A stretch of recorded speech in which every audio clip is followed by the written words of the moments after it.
ട്രാവൻകൂർ ന്യൂസിന്റെ എന്റെ പ്രിയപ്പെട്ട ശ്രോതാക്കൾക്ക് സ്വാഗതം. സന്ധ്യ മയങ്ങി പ്രഭാതമായി 8-ാം ദിവസം. എന്നിട്ടും കേരളത്തിന്റെ മുഖ്യമന്ത്രി ആരെന്ന ചോദ്യത്തിന് ഇതുവരെ ഉത്തരവായിട്ടില്ല. മെയ് 4-ന് ഇവിടെ ഇലക്ഷൻ റിസൾട്ട് വന്നതാണ്. നമ്മുടെ കേരളത്തിൽ മാത്രമല്ല, മറ്റ് 4 സംസ്ഥാനങ്ങളിലും അതുപോലെ ഒരു യൂണിയൻ ടെറിട്ടറിയിലും ഈ ഒരു പ്രക്രിയ കഴിഞ്ഞു പോയതാണ്. പക്ഷെ അവിടെയെല്ലാം ഇലക്ഷൻ റിസൾട്ട് വന്ന് കേവലം നിമിഷങ്ങൾക്കകം ഒന്നുമല്ല, എങ്കിലും വളരെ പെട്ടെന്ന് തന്നെ ആര് സർക്കാർ രൂപീകരിക്കും, എങ്ങനെയായിരിക്കും അവിടുത്തെ ഒരു ക്യാബിനറ്റ് പോവുക എന്നുള്ള വളരെ വിപുലമായ കാര്യങ്ങളിലെല്ലാം ഒരു വ്യക്തത വന്നിരുന്നു. പക്ഷെ നമ്മുടെ ഇവിടെ ആരായിരിക്കും ഇതിനെ പട നയിക്കുക എന്ന മുഖ്യമന്ത്രി ആരായിരിക്കും എന്ന ചോദ്യത്തിന് പോലും ഉത്തരം ഇതുവരെ നമുക്ക് എത്തിക്കാനായിട്ടില്ല.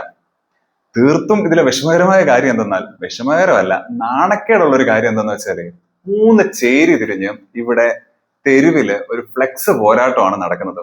ഒരു പക്ഷത്ത് നമ്മുടെ പ്രിയ നേതാവ്, മുൻകാല പ്രതിപക്ഷ നേതാവ് ശ്രീ വി ഡി സതീശൻ അവർ നയിക്കുന്ന ഒരു പട, മറുപക്ഷത്താണേല് കേന്ദ്രത്തിൽ നിന്നുള്ള ശ്രീ കെ സി വേണുഗോപാൽ, മൂന്നാമതായി വെറ്ററൻ ലീഡർ ശ്രീ രമേശ് ചെന്നിത്തലയും.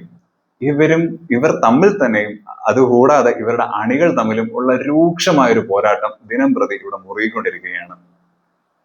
ഇതിലെ ഏറ്റവും വിഷമകരമായ കാര്യം എന്തെന്ന് വെച്ചാല്, ഇവരെ ജയിപ്പിച്ചു വിട്ടുമെന്ന് നമുക്ക് കൂട്ടണ്ട.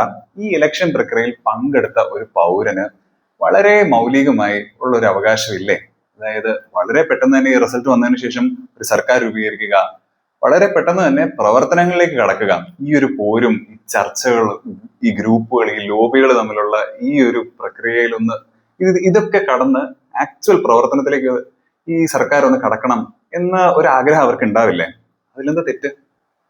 അല്ല, ഒരു കാര്യമുണ്ട്, നമ്മുടെ ഭരണഘടന ഏതായാലും ഒരേ സമയം 2 മുഖ്യമന്ത്രിമാരെ ആ പദവിയിൽ ഇരിക്കാൻ അനുവദിക്കുന്നില്ല. അതുകൊണ്ട് തന്നെ ഈ ചോദ്യത്തിന് അല്ലെങ്കിൽ ഈ ഒരു കുരുക്ക് വളരെ പെട്ടെന്ന് അഴിക്കുക എന്നത് തീർത്തും അത്യന്താപേക്ഷിതമാണ്. ഇത് നമ്മുടെ ഭരണപക്ഷത്തിന് സാധിക്കട്ടെ എന്ന് ആശംസിക്കുന്നു. അതുപോലെ തന്നെ സത്യം പറഞ്ഞ പ്രാർത്ഥിക്കുകയാണ് ആ ഒരു കാര്യത്തിന് വേണ്ടി.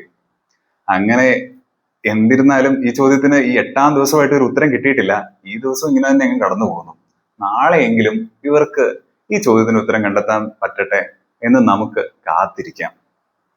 ഈ ഒരു പ്രതീക്ഷയുമായി ഇന്ന് വൈൻഡപ്പ് ചെയ്യുന്നു. നന്ദി.